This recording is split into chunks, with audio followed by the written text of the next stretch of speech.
drunk Mike Tyson.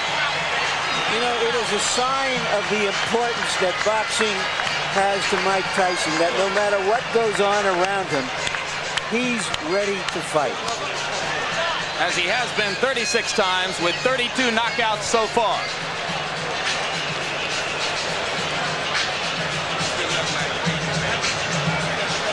Quickly now, and focusing on the beginnings of Carl Williams' strategy, which has to be the left jab, Ray Leonard's tip of the night. Well, the left jab speaks for itself. That's the key punch for Carl Williams, to keep that left jab in Tyson's face, keep him off balance, but most importantly, snap it and not bring it down too fast, because what's going to happen, Tyson should counter that left jab.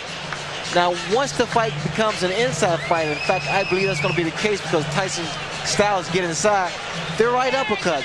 That punch may accommodate Tyson's style, but in doing so, Williams better keep both hands up because Tyson throws an onslaught of punches each and every time, each and every opportunity. Now, Jim, this is my favorite combination. I call it the Tyson combo. It's a right hand to the liver section, then to the chin. And most of the times, if Tyson catches his opponents with this particular punch, it's over. Here we see him a good shot of it, right up to the chin. If Williams get against the corner or the ropes, look for this particular combination to take place. With taller opponents, Tyson has a tendency to launch in because of the height and reach advantage. But here, he may find the same thing with the taller Williams. Tail of the tape, and you can see the big disparity in reach. Carl Williams with a 14-inch advantage there at 219.25 for Tyson and 218 for Williams. Both fighters appear to be in superb physical condition. Rules for the bout, combination, and before we look at rules, we'll look at the punch stat computations. Larry Merchant. And here is our statistical profile of the activity of the fighters, which show in the fights that we examined remarkable similarities in the number of punches thrown and landed per round by Tyson Williams. But of course, there are different kinds of punches. Tyson throws the heavier stuff. Williams throws a majority of jabs. And you see the 28 jabs per round Williams threw against Holmes. That is when he looked most effective. Rules for the fight, a combination of WBA and New Jersey rules. Most significant, the 3 knockdown rule. Rarely in effect for championship fights, is in effect tonight. It victimized Carl Williams in his fight against Mike Weaver. Now we go to the ring announcer, Michael Buffer, for pre-fight introduction. Ladies and gentlemen, good evening and welcome to Atlantic City's Convention Hall by way of Donald Trump's Trump Plaza Hotel and Casino on the boardwalk here in Atlantic City, New Jersey. Tonight, Don King Productions and the Trump Plaza present the World Heavyweight Championship. This bout is approved and sanctioned by the New Jersey State Athletic Control Board, Larry Hazard Sr., Commissioner, Deputy Commissioner Lawrence Wallace, and the Chairman is Jerry Gormley.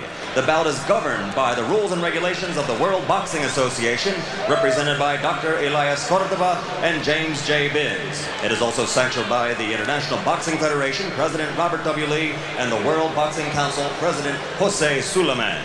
The 3 judges selected by the New Jersey State Athletic Control Board for this bout are Rocky Castellani, Chuck Giampa, and Richard F. Murray. Chief Physician at ringside, Dr. Frank B. Doggett. Also in attendance, Dr. Eric Wormser and Dr. Charles Wilson. The timekeeper for the bout is Roosevelt Gilbert, and counting for the knockdown seconds, Steve Smoger. And now, before we get started, I would like to introduce the gentleman in the ring at this time, a man who's responsible for bringing over 20 championship bouts to Atlantic City over the last 2 years. In addition to being the world's most famous entrepreneur, he is a best-selling author and our host this evening, Mr. Donald Trump.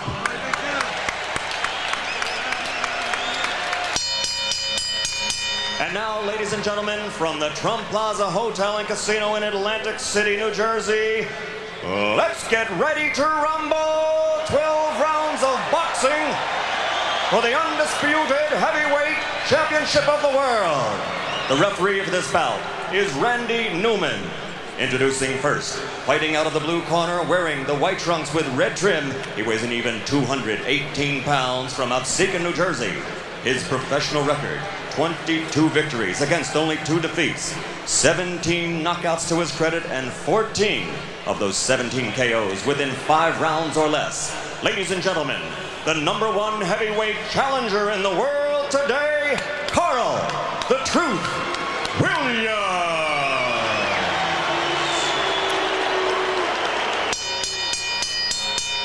And his opponent fighting out of the red corner, wearing the solid black trunks and weighing in at 219 1/4 pounds from Catskill, New York.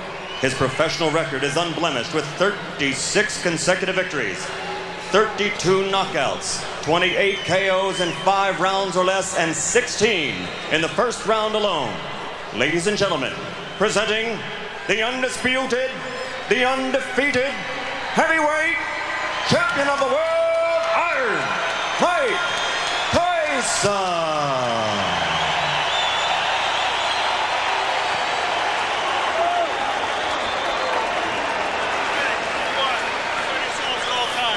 Number 2, obey my commands. I'll shake hands and come out of the bell.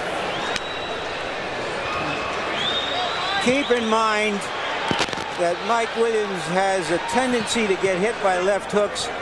Carl Williams, excuse me.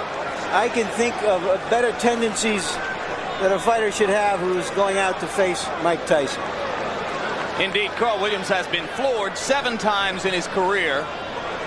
Twice by James Quick Tillis, twice by Jesse Ferguson, 3 times by Mike Weaver, and in every instance, the decisive blow was a left hook.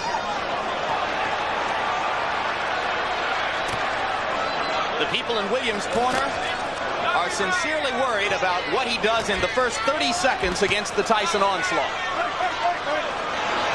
And it would appear that the strategy to begin with is to hold, and referee Randy Newman says, we're not going to start that way.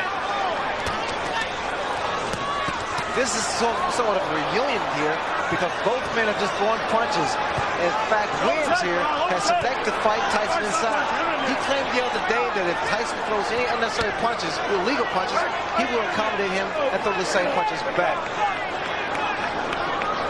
Well, Frank Bruno felt the sting of Tyson's elbow several times, as other opponents have complained that they have felt it as well.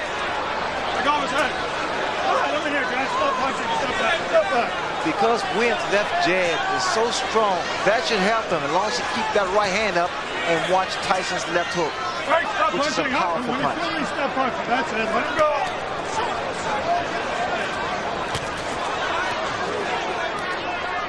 All right, that's it. I'm here. Let him go. Get back.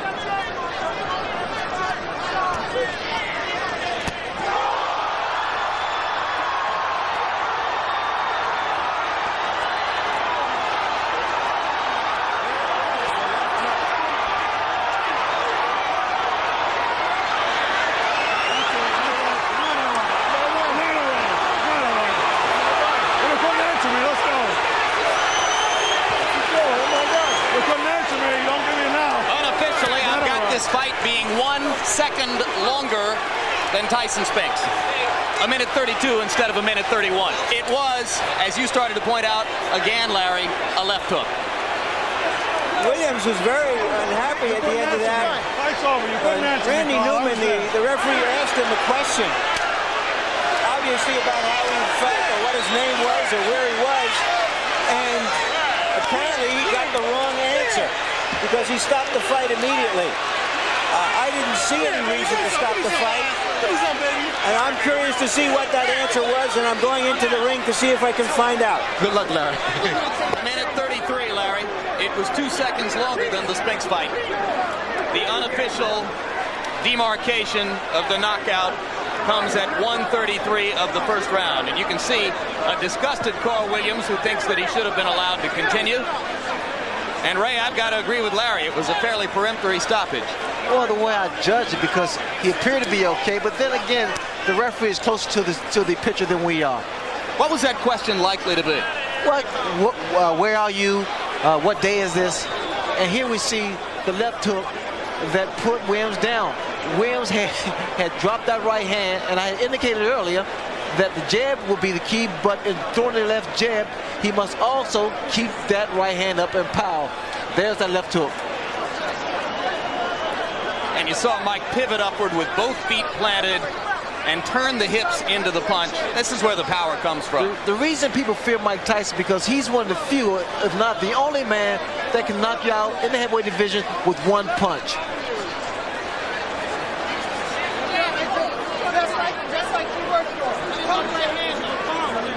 Here's another look at the devastating left hook.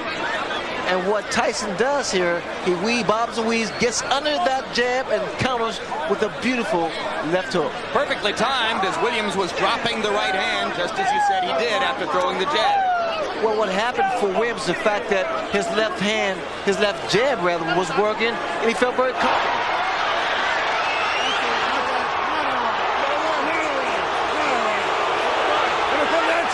That was a look back at the conversation between Randy Newman and Carl Williams, which led to the stoppage.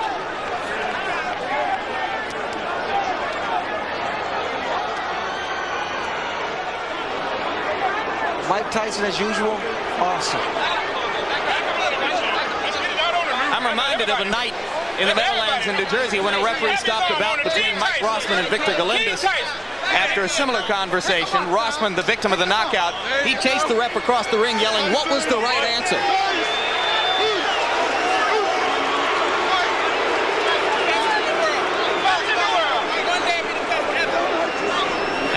I'm with Randy Newman, the referee of the fight. Obviously, the people in and out of the ring are unhappy that the fight was stopped. Randy, why did you stop the fight? When he got up at 8, he was wobbly. He wasn't standing up. He was leaning against the ropes. I asked him a question, a very simple question. How do you feel? Not for the answer, but to see how he responded. His eyes were blank. His expression was blank. He had no answer. Is there any chance that he misunderstood what you wanted him to respond to? I don't think so. Let me tell you why. He's had a lot of professional fights and a lot of amateur fights.